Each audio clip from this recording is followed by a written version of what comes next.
The Senate recently released a cryptic email from Susan Rice, and it's already revealing many incriminating details. But most damaging may be the secret meeting held between James Comey, Obama, Susan Rice, Sally Yates and Joe Biden, which Comey never disclosed to Congress during his testimony. By not disclosing this rather significant meeting, it can now be argued that Comey intentionally misled Congress about his interactions with Obama. From the Daily Caller, FBI Director James Comey held a secret Oval Office meeting with President Barack Obama 2 weeks before Trump's inauguration and may have deliberately misled Congress about it, according to an email sent by National Security Advisor Susan Rice that GOP sends Chuck Grassley and Lindsey Graham partially unclassified. The meeting, which Comey never previously disclosed to Congress, occurred in the White House on January 5, 2017. It included Obama, Vice President Joe Biden, Rice Deputy Attorney General Sally Yates, and Comey. The topic of the meeting was potential Russian interference in the 2016 presidential election. By failing to inform the Senate Select Committee on Intelligence about the meeting in his June 8, 2017,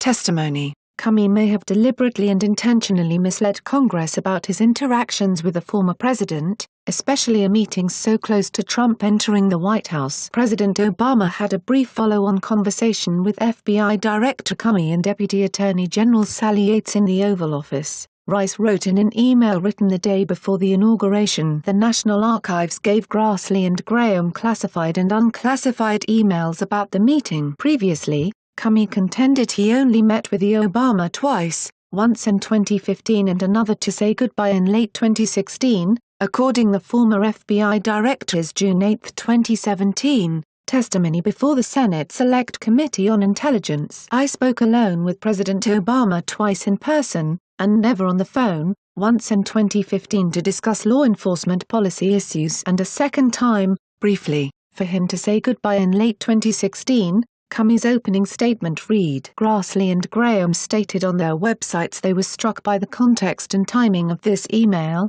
and sent a follow-up letter to Ambassador Rice. "It strikes us as odd that, among your activities in the final moments on the final day of the Obama administration, you would feel the need to send yourself such an unusual email purporting to document a conversation involving President Obama and his interactions with the FBI regarding the Trump and Russia investigation," the two senators told Rice. In addition, despite your claim that President Obama repeatedly told Mr. Comey to proceed by the book, substantial questions have arisen about whether officials at the FBI, as well as at the Justice Department and the State Department, actually did proceed by the book. They continued. Rice is scheduled to testify before the Senate Committee on the Judiciary on February 22. Grassley co-authored the letter to Rice as chairman of the Senate Committee on the Judiciary and Graham as chairman of the Subcommittee on Crime and Terrorism.